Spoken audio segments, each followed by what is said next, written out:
火力不足怎么办？买。主战坦克落后怎么办？继续买。战机性能不够怎么办？还是买。用一个词总结，如何让台湾军事实力强大起来？那就是买。越先进越好，越多越好。只有你不敢卖的，没有我不敢买的。这几年台湾的军事实力在火力军看来那是翻番的涨，炮弹一响黄金万两，军队养成计划离不开大量的资金投入，2000亿搞一波飞弹量产计划，再拿2000亿升级一下战机，最后再拿出几千亿找美国买点最先进的武器。如今台湾海空战力提升计划顺利进行着，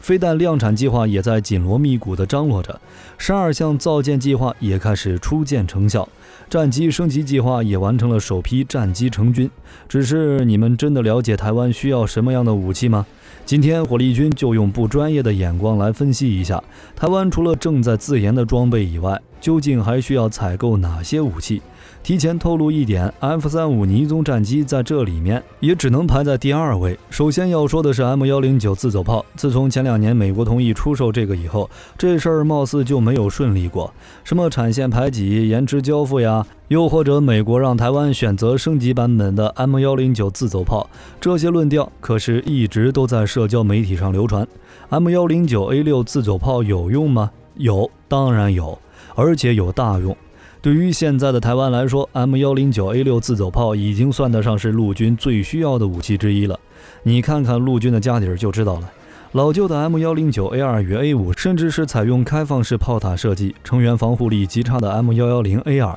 这些仍是陆军当家主力呢。虽说 M109A6 与 A5 在外观上区别不大，而且 A6 更贵，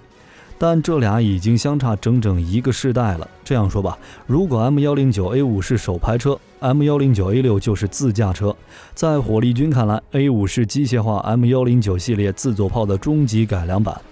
放在30年前，任何一支陆军都会当成香饽饽，但在现代化反炮击侦测技术发展下， A5 早就已经不行了。而 M109A6 在设计上就特别强调从机械化到信息化升级，像什么自动射击管制系统、全球定位系统、炮口测速雷达、自动射击系统等， A6 之前的型号可没有机会装上。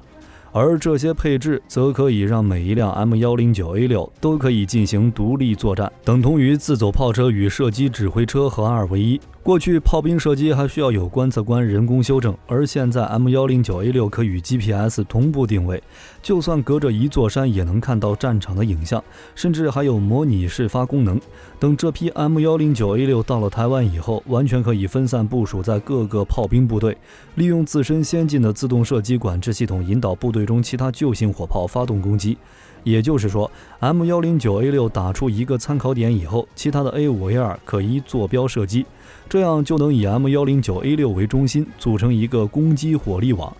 实现一炮顶一连。简单来说，在现代化要求快打快撤的炮战中，一辆 M109A6 自走炮就能打出一支 A5 炮车连的威力。这还没完呢，此次同步军售的还有 PGK 精准导引套件，155毫米普通弹药装上后，就能完成无导引能力弹药到现代化精准弹药的华丽转身。与另一款天生就是精准弹药的 M982 神剑相比， PGK 精准导引套件具有低成本的优势，价格相差甚至能达到10倍。而且 PGK 精准导引套件的储存条件、可靠性与传统弹药并无太大差异。M109A6 配有自动射击管制系统及全球定位系统等，将大幅提升陆军打击精准度，对台湾发展现代化作战实力至关重要。看到这儿，你说 M109A6 是不是很重要？当然，只要军购就有反对意见。有人说 A6 太贵了，而且就买40门，起不到多大作用，还不如采购比较便宜的 M777 拖曳式榴弹炮，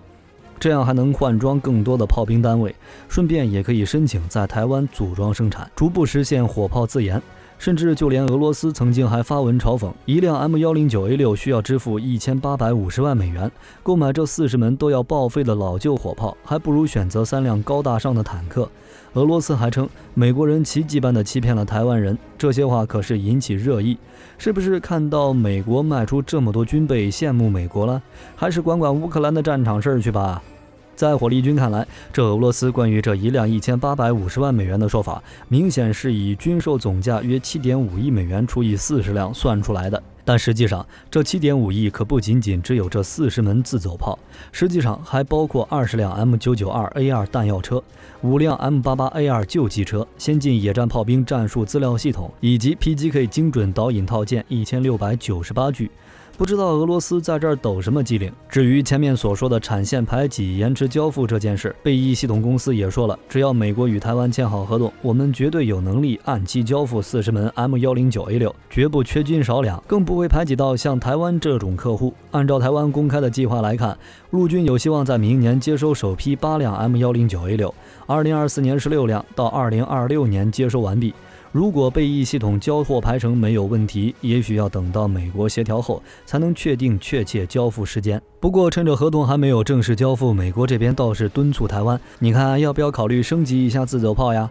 我这儿有更好的 M109A7 哦，选择 A6 不如直接升级到 A7， 这样就不怕 A6 延迟交付了。你要选择 M109A7 的话，那可是相当于台湾间接火力能力可以与美国保持一致呀，还曾带来成本节约、互操作性与生产能力优势。只要你选择升级到 M109A7， 一年至少帮你省下25万美元的营运成本。你这里用个10年8年的，节省下来的钱可不少。短期贵点，但长期有利呀，要不要考虑一下？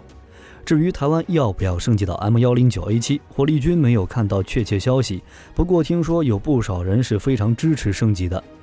说完自走炮的事，咱再说说 M1A2T 这辆主战坦克吧。说真的，美国这个3代坦克非常适合取代台湾日益老旧的坦克。陆军现在使用的坦克大多数都是年纪比较大的美制坦克，比如 M60 与 M48。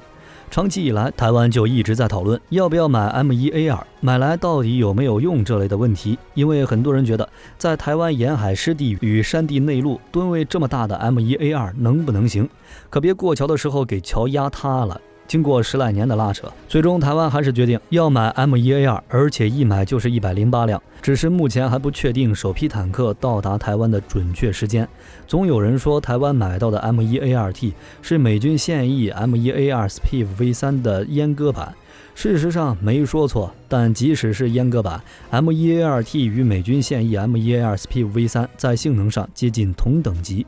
M1A2T 主战坦克配备了120毫米的 M256A1 滑膛炮，可以发射能够2000米内击穿800毫米装甲防护的稳翼脱壳穿甲弹，可以用于滩岸或者城市巷道的人员杀伤弹等，共7种弹药，具备的火力比现役的 M60A3 强大太多了。M1A2T 装备了 AGT1500 燃气涡轮引擎，马力从现有 M60A3 的750匹大幅升级到1500匹，时速最高可达72公里。至于装甲防护方面， M1A2T 只有复合装甲，抗穿甲达到850毫米，但相较于陆军现有 M60A3 战机的装甲防护，已算铜墙铁壁。台湾现有的装备 M60A3、M48H 等战车，老实说，无论是火力、机动力还是防护力都处于明显劣势，甚至用火箭筒在800米的距离都有击穿有挂反应装甲的 M60A3 炮塔正面250毫米传统军制装甲。所以陆军的 M60A3 已经难以应对主流坦克了。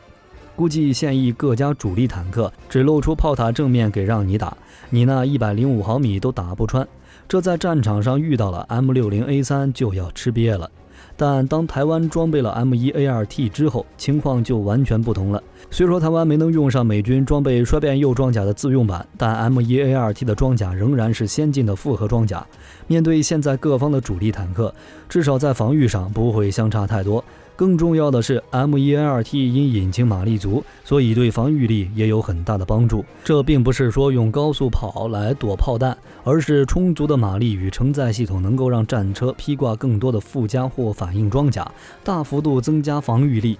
另外，如果战况需要， M1A2T 还可以装备主动防御系统，例如美军正在使用以色列研发的奖杯主动防御系统，能对飞行速度低于每秒1200米的火箭或者反装甲飞弹进行主动击毁，减轻火箭或飞弹偷袭的威胁情况。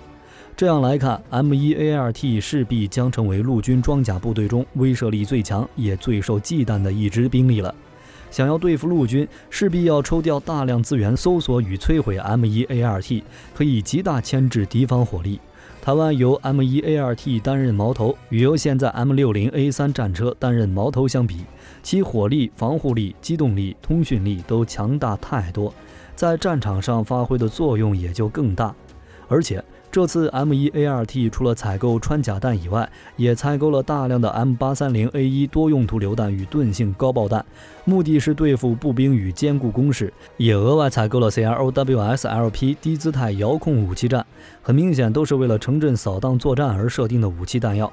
虽说 M1A2T 相当重，但实际上台湾与日本、韩国、英国等国家的地形差不多，所以在战术运用是没有问题的。M1A2T 的一大特点在于接地压力比小客车还小，不过因为 M1A2 的宽度重量问题，当要移防时无法采用传统板车运输，还需要采购 M1A2 的专属运输载具。M1A2T 这款火力军分析完了，下面这个才是陆军的重头戏了。在 M109A6 与 M1A2T 确定首批交付时间以后，美国军售的 M142海马斯多管火箭系统也确定了时间。11套海马斯多管火箭系统，包括64枚射程300公里的陆军战术飞弹系统在内，已经确定将在2024年交付台湾。目前海马斯多管火箭系统已经进入履约阶段，这批军售总价值高达4.3亿美元。虽说是以高机动性多管火箭炮为主，但这里最让人感兴趣的还是随同11套海马斯一起出售的64枚陆军战术飞弹。这次出售的 ATACMS 是单体弹头型的 M57弹，应该是相当于 Block 4A 构型，射程可达约300公里，弹头重500磅，这可是个好东西。看看当初美国就往乌克兰支援了海马斯之后，俄罗斯惊恐的样子。虽然这次台湾只买了11辆海马斯，但这威慑力很强的。海马斯多管火箭系统其实算是 MLRS 多管火箭系统的精简版，但可别以为美国又卖台湾性能降级的猴版武器。海马斯比起 MLRS 更适合台湾的战场环境。MLRS 使用履带底盘，并且搭载2座6连装227毫米火箭发射器，但这玩意儿太重了，战斗重量达到25吨，并且体型还不小，运作与保养成本都挺高的，道路机动性还差。海马斯就不一样了，采用6轮卡车底盘，搭载1座6连装火箭发射器，但战斗权重只有15吨，相较于 MLRS 可是轻了不少。道路机动性比 MLRS 的履带底盘好，比较适合公路网绵密的台湾岛。采用卡车底盘还有另外一个好处，海马斯多管火箭系统非常紧致，整辆车使用伪装好，跟隔壁王大爷家的10轮卡车几乎没差别，能够便利的在城镇地形藏身，增加敌方辨识的困难，相对增加存活能力。海马斯多管火箭炮是在90年代开始研发的，2005年才开始服役，所以使用了比 MLRS 先进不少的自动化技术，快速反应与战斗效率都要高很多。例如发射准备时间，全自动模式下 MLRS 的反应时间需要93秒，海马斯只要16秒，快了近4倍，非常惊人。看过火力军前面视频的朋友也能了解，俄罗斯之所以对美国援助乌克兰海马斯疯狂抗议，就是因为海马斯可以发射地对地飞弹，美军称为陆军战术飞弹。这次台湾买的应该是最新改良版 MGM-168 Block 4A。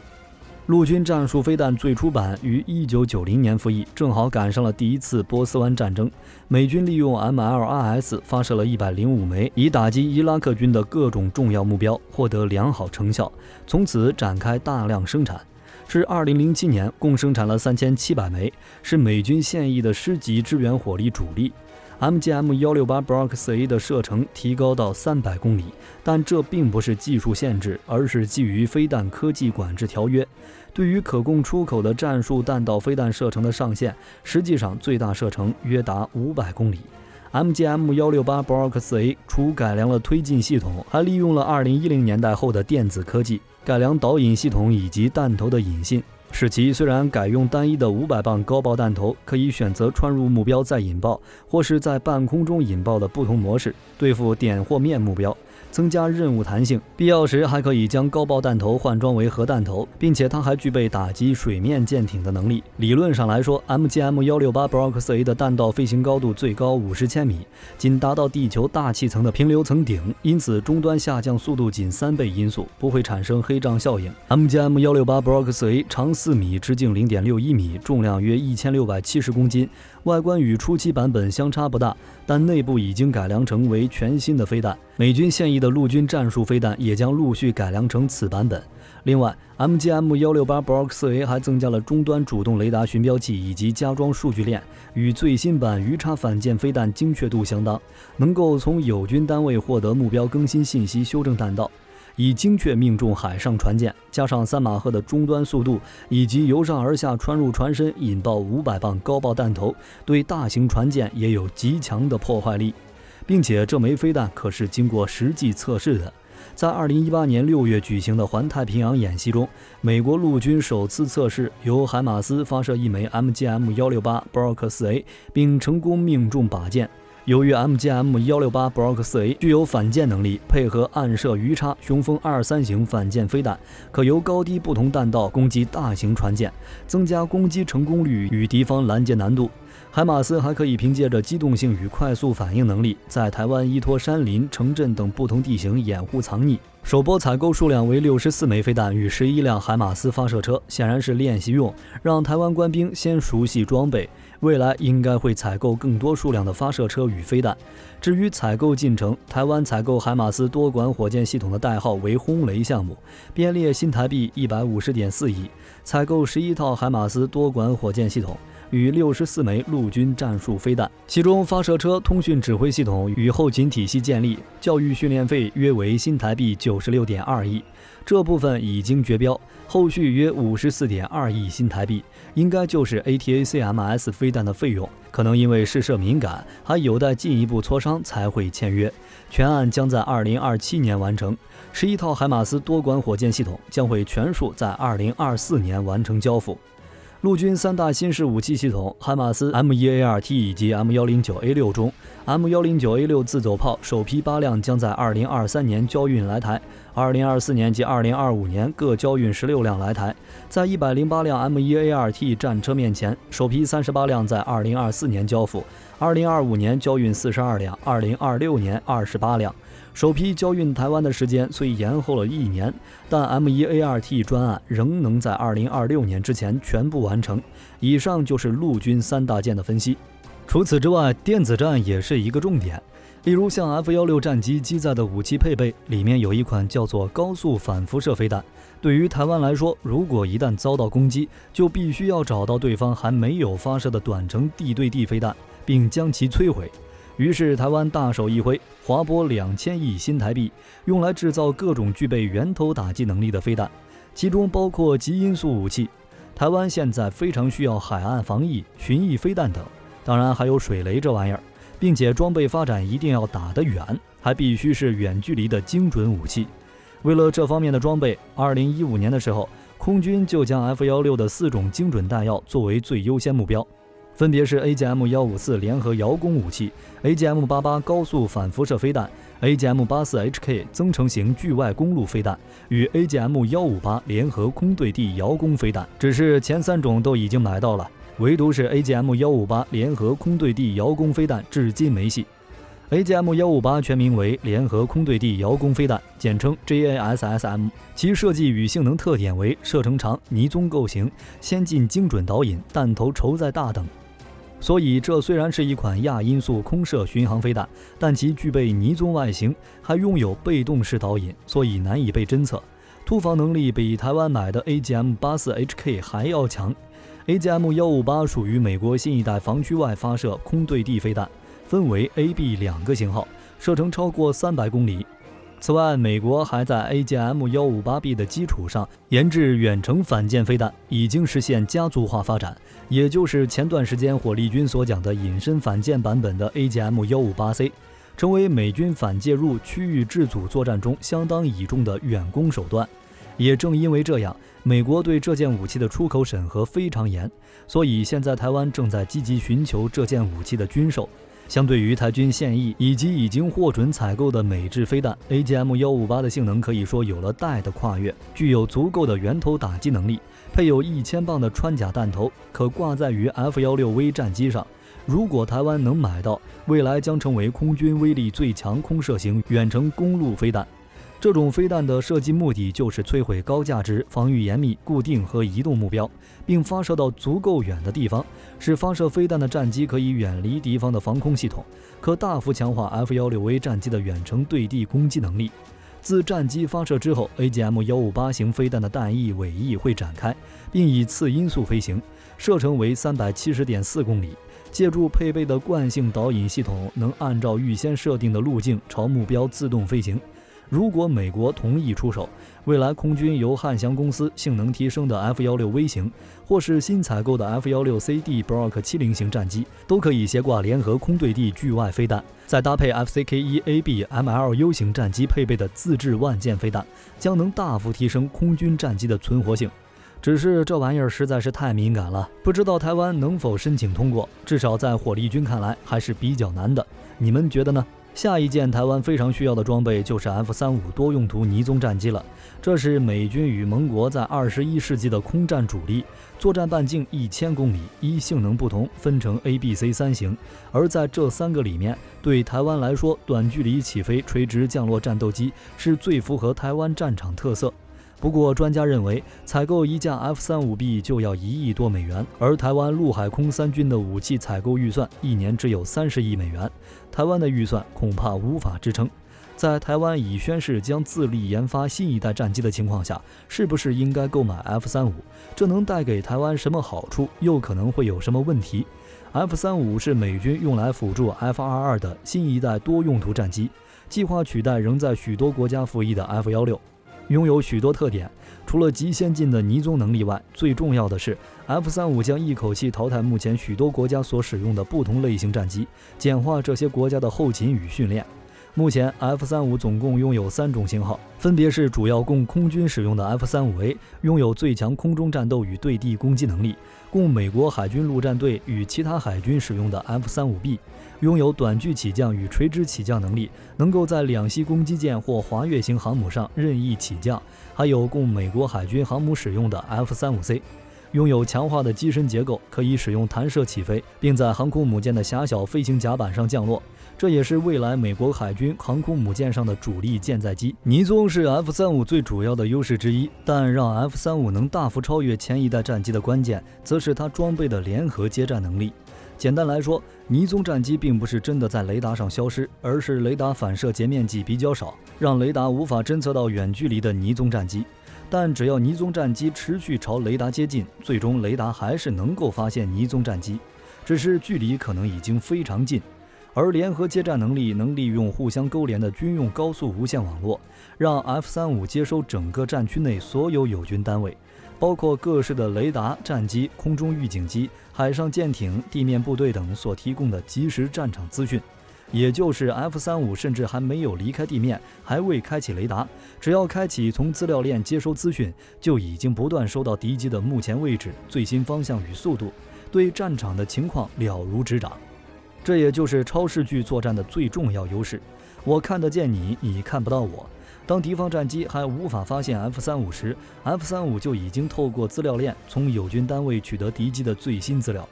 一旦进入机上配备的 AIM-120中程空对空飞弹射程内， F-35即可立即发射飞弹。飞弹会先进行惯性导航，也就是自己飞向战术电脑所计算出来的最佳拦截位置。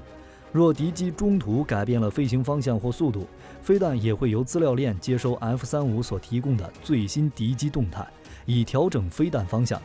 直到 AIM-120 已逼近敌方战机到只剩下数秒钟的时间时，才会开启飞弹上的主动导引雷达，提供飞弹最新最精确的敌机位置，让飞弹能有效命中目标。在这个过程中，敌机可能已经被击落了，都还没能发现 F-35的存在。F-35对于台湾的重要性，除了引进新一代战机来维持空中优势以外，更重要的一点就是最适合台湾的 F-35B， 这是专门为海军陆战队所设计的机型。台湾最需要的就是 F-35B 的垂直起降能力。拥有这个能力的 F-35B 能够在跑道被破坏以后垂直降落，或是在最小负载的情况下垂直起飞，快速转移到安全的空军基地。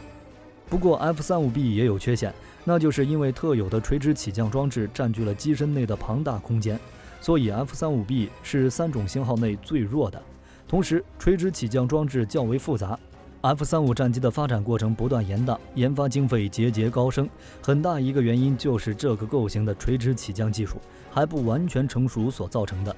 而且还有一个问题，台湾如果决定要购买 F-35战机，那最重要的联合接战能力建构的如何呢？在过去，台湾曾有过一项非常低调的博胜专案，简单来说就是引进与美军相同的数据链系统，以此来整合3军的直管通勤系统，建构台湾的联合接战能力。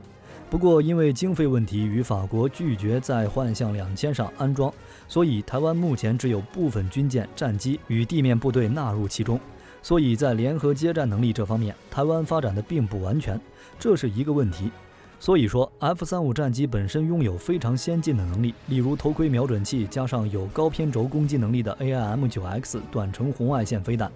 几乎可以让飞行员目视到敌机时就发动攻击。不管敌机目前的方位在哪里，极强大的对地攻击能力，搭配各种精密对地的攻击武器，能有效压制地面防空飞弹与歼灭装甲车辆，还拥有最先进的电子战设备、全资讯化座舱等。但来到台湾的 F-35可能无法发挥其100%的战斗力。再加上 F-35的研发费用是由美国与许多盟邦一起出钱分摊的，依照双方契约，这些国家都会优先获得 F-35。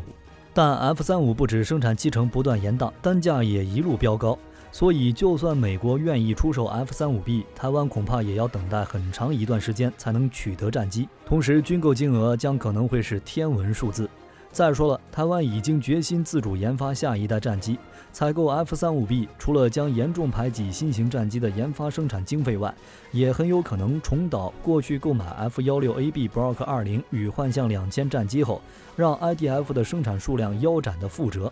最后还进一步导致研发人员大量流失，无法蓄积技术与培养台湾自己的航天产业，实在是非常可惜。而且也有人认为，采购一架 F-35B 就要1亿美元，而陆海空3军的武器采购预算1年只有30亿美元，台湾的预算恐怕无法支撑。但我们也知道，以目前先进战机的复杂程度，台湾要研发出可以匹敌 F-35战机，甚至是如 F-35B 那样可以垂直起降的战机，可能性也不高。因此最后可能还是避免不了自制与外购同时出现的情况。那要如何平衡自制与外购战机的比例，采取高低搭配的方式，建构最为经济又最有战力的战机部队，又不要过分排挤到其他军种的预算，那就是军方高层所需要考虑的问题了。